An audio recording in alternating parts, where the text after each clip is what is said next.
যেন আপনাদের সম্মুখে আবারও দানের কথা উচ্চারণ করলাম। কেননা কথাই বলে যে দক্ষিণা বিহনে যে বা শুনে পদ্মার গীত, নরকেতে কুম্ভ পাকে হয় সে পথে। এটা আমাদের বাণী নয়, যিনি পদ্মপুরাণ রচনা করে গেছেন তারই মুখের বাণী। তাই এই মা মনসা গান শ্রবণ দর্শন করতে হলে মায়ের নামে কিঞ্চিত পরিমাণে রত্ন দান করে সুশীতল চামড়ের বাতাস নিতে হয়। আমি কিছুক্ষণ পূর্বে লক্ষ্য করলাম, যখন গণেশের আরতি বন্দনা গাইল, এখানকার মায়ের ভক্তরা অনেকেই যেন রত্ন দান করে গেছে। সত্যি শুধু এই মা মনসা গানে নয়, যে কোনো ধর্ম অনুষ্ঠানে যেতে গেলে খালি হাতে যেতে নেই। কেননা আমরা যেদিন এই পৃথিবীর মাঝে জন্মগ্রহণ করেছি, সেদিন কিন্তু খালি হাতেই জন্মগ্রহণ করেছি। এই পৃথিবী ছেড়ে যেদিন চলে যাব, সেদিনও কিন্তু আমাদেরকে খালি হাতেই যেতে হবে। কিন্তু এই পৃথিবীর মাঝে যে আমরা জন্মগ্রহণ করেছি, এ কথা কিন্তু আমাদের জানা ছিল না। যে আমরা পৃথিবীতে জন্মগ্রহণ করব বলে আমাদের কারোর জানা ছিল না। কিন্তু এই পৃথিবী ছেড়ে যে চলে যেতে হবে, এ কথা কিন্তু সকলেই জানে। কথাই বলে যে জন্মিলে মরিতে হবে, অমরকে কত কবে, হাইরে চিরস্থির কি হয়েছে কবে। জন্ম যার, মৃত্যু অনিবার্যই। তাই এই বাঁচা মরার মাঝেই পাপ পুণ্যের বিচার হয়। তাই ধর্ম অনুষ্ঠানে গিয়ে কিঞ্চিত পরিমাণে রত্ন দান করলে পুণ্য লাভ হয়। তাই যাদের বাসনা অবশ্যই মায়ের বন্দনাকালে একটু এগিয়ে আয়, একটু এগিয়ে চলে আয়, আপনারাও একটু এগিয়ে আসেন। আর যারা পা গুলো ছড়িয়ে রেখেছেন একটু দয়া করে ছোট করে নেন, কারণ জায়গা বড় তো।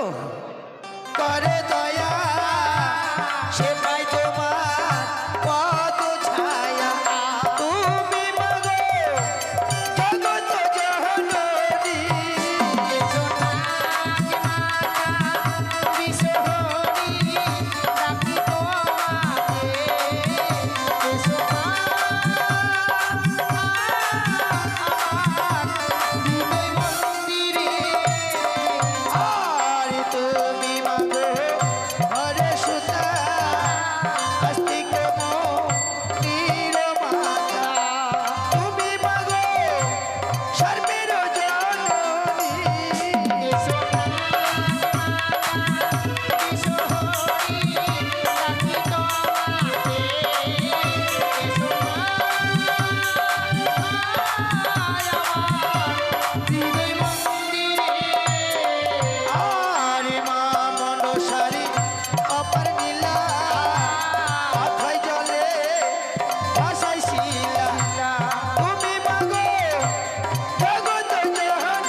এদিকে মায়ের এক পরম ভক্ত, এক কৃষ্ণ ভক্ত মা এক সন্তানকে সাথে নিয়ে এসে মায়ের আসনে রত্ন করে গেল দান। সত্যি ওই ভক্তিমতী মাটি যেন অন্তিমকালে গোবিন্দের যুগল চরণ তিনি পান। আর ওই শিশু ভক্তিকে করি আমি আশীর্বাদ প্রদান। সেই জন্য লেখাপড়া শিখা হয় বড় বিদ্যান। লেখাপড়া শিখে মানুষের মতো মানুষই যেন সমাজের বুকে একজন হয়ে দাঁড়ায়, মাতা পিতার মুখকে যেন উজ্জ্বল করে, এটুকু আমি কামনা রেখে যাই। আর এই দান যেন ভক্তেরই বিফলে না যায়। আমি মঙ্গলময়ী মা মনসার চরণে পৌঁছে দিয়ে মায়ের কাছে আশা রেখে যাই। যোগ জগৎ জননী হংসবাহিনী চতুর্ভুজা নাগ জননী মা, তোমার ভক্ত যে আশা নিয়ে তোমার আসলে রত্ন দান করেছে, ভক্তের মন আশা তুমি পূর্ণ করো। আবার কৃষ্ণ ভগিত মাটি ভালো মায়ের নামে দান করিল, সুখে রাখবে দয়াল ভগবান।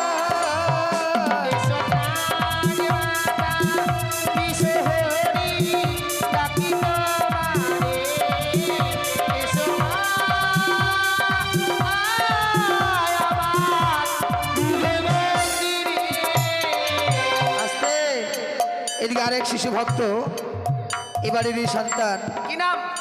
প্রিয়াংশী। মনে থাকে না? প্রতিদিন বলতে হবে। প্রিয়াংশী রানী হয় জানে নাম। সে নেচে নেচে শ্রবণ করছে মায়ের গুণগান, এসেই পবিত্র স্থান, আর তার পবিত্র হস্তে 10 টাকা করে গেছে দান। তাই তো এবারের মালিক। হ্যাঁ। তাই প্রিয়াংশী রানীকে করি আমি আশীর্বাদ প্রদান। সেই জন্য লেখাপড়া শিখে হয় বড় বিদ্যান, লেখাপড়া শিখে মানুষের মতো মানুষের সমাজের বুকে যেন একজন হয়ে দাঁড়ায়, মাতা পিতার মুখকে যেন উজ্জ্বল করে, এটুকু আশীর্বাদ করি তাকে প্রদান। আর মা মনসার কাছে কামনা রেখে যায়, মা মনসা যেন তাকে সুখে শান্তিতে রাখে। আর প্রিয়াংশী রানীর নামটি ভালো উচ্চারণ দিতে হলো, মায়ের নামে পড়ে গেল না।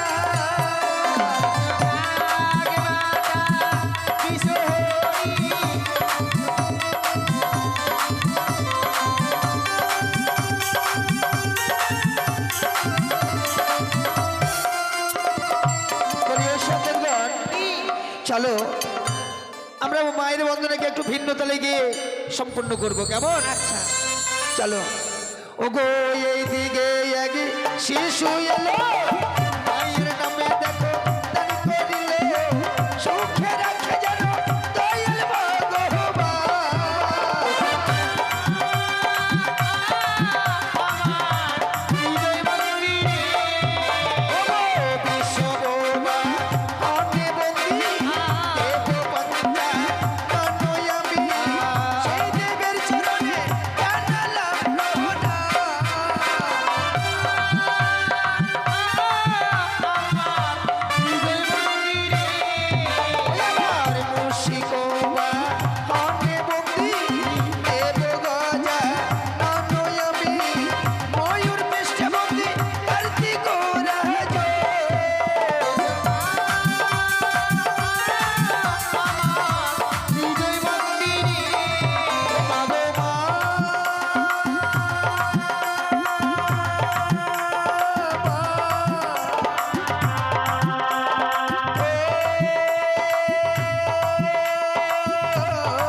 এদিকে আরেক ভক্তিমতী মা এসে মায়ের আসলে 10 টাকা করে গেল দান, অন্তিমকালে যেন গোবিন্দের যুগল চরণ তিনি পান, এটুকু আমি ঠাকুরের কাছে কামনা রেখে যাই। বাবা ওগো ভক্তিমতী মাটি ভালো আশার মাঝে দেখো দান করিল, সুখে রাখবে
এক পরম ভক্ত মায়ের বন্দনা করে 20 টাকা করে গেল দান। অনুমানে বুঝলাম সত্যি সে দাতার ঘরের সন্তান। তাই তো এই দান যেন ভক্তের বিফলে না যায়, আমি মা মনসার চরণে পৌঁছে দিয়ে মায়ের কাছে আশা রেখে যাই। মা মনসা যেন ভক্তের মন আশা পূর্ণ করে। আবার ধন্য দাতারে বলি হারি